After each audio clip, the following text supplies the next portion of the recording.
Not many young people today can imagine the 5-year civil war through which President Yoweri Museveni shot his way to power. To some, the war is not even relevant to their lives, since it happened long before they were born.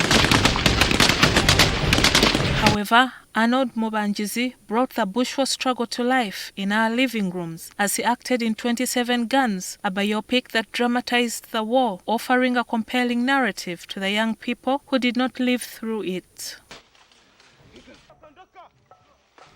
7 years ago, Mubangizi was the toast of the town, celebrated for his successful portrayal of a younger Yoweri Museveni in the movie. Today, though, he is a shadow of his former self. Life revolves around this single room he lives in with his mother in Munyonyo, a suburb in Machindia Division, Kampala City. While his mother sleeps on the bed, Mubangizi sleeps on the floor. Such is the poverty that the actor lives in, that he and his fellow tenants collect water from a broken pipe in a neighboring plot of land. The despair, mixed with fear, etched on his face is almost tangible. Desperation has driven him into this interview. Instead of lighting his path in the movie industry, 27 Guns has been a bane on his existence. Mubangizi says things started going downhill for him immediately after 27 Guns was released. People judged the movie from a political point of view, not a cinematographic point of view. From there, it was rubbish. It was like there's a lot of negativity going on. The verbal attacks were disheartening to him. They had misconceptions of me for being, maybe a spy. They think I have money. They think I'm one of Mose's sons from the outside. At one point, he was almost beaten up after a football match in Chireka, a suburb of Chira municipality. One guy grabbed me from the side and brought me closer, and then another guy grabbed me by the neck. And then they hit me on the head. I don't know who hit me on the head. I started bleeding. Eventually, Mubangizi became suicidal, wanting to slit his wrists to escape the ridicule. After the physical attacks, his mother suffered a stroke. Today, due to a lack of money, she is in a desperate state. Like today, I have no medication. I have nothing. We have tried out help, to call out for help.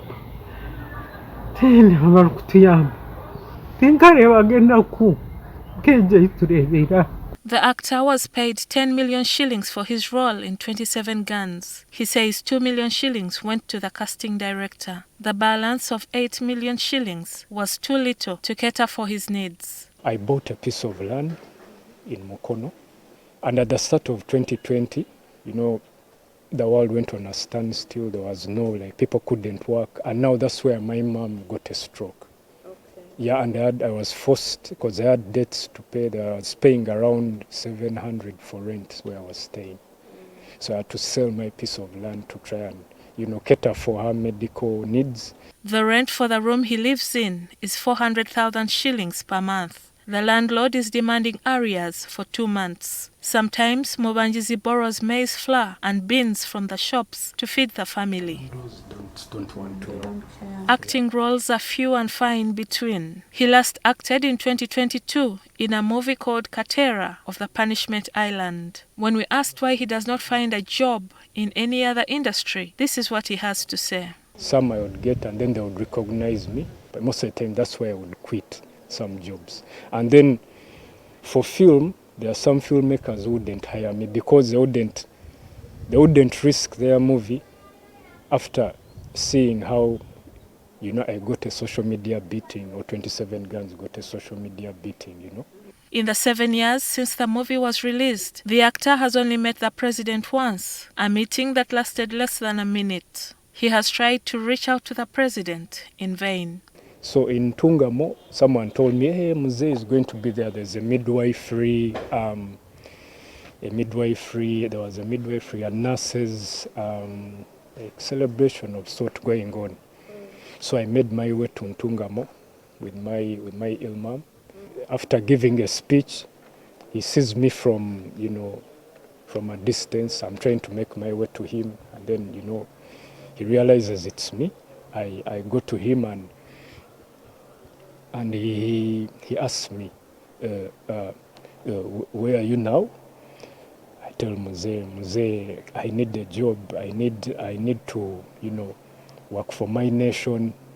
And then he says, I will call your group. I will call your group. Then I asked him, who? He told me, I'll call your group. We ask why he wants to meet the president, since he was paid for his role. Mubangizi says some people are blocking him from accessing the president. You know, but now, you know, I have a very sick mom. This is a cry for help. I'm living here. I don't have a stable job. Whenever I see her with this stroke that she suffered and the tremors of, you know, nerve issues, it worries me. And another thing, there's dark times in Uganda, to be honest. You know, there's unemployment. You know, there's you know, the economy, you know, it's not doing that good. So I would like to be of use to try and bridge that gap between, you know, the youth and all that. Arnold Mubangizi, now 35 years old, has been acting since he was 16 when he dropped out of Senior 5. He was introduced to the industry by his mother, Keloi Kemigisha. Mubangizi does not know his father. His is a struggle that rotates between biting poverty, caring for his sick mother, and not knowing his identity. However, since he gave his life to Jesus Christ, he is no longer suicidal. Munyemera umwana nyono umfakati kongaranga tarukuza kunchiriza mute. Sorry, Mom. Tarukuja kunchiriza mute. Rumumfa kongo mwana anje akakora chesi. Sorry. Several actors and actresses have received hatred for the characters they have played in movies because some fans cannot distinguish between the actor and the role. I've learned to forgive. I'm not bitter with. I'm only trying to say that it's being in this isolation of losing everything. I've grown more as a believer. For many of these actors, the backlash has led to a decline or a stalemate in their careers and personal struggles. GILLIAN NANTUME, NTV Tonight.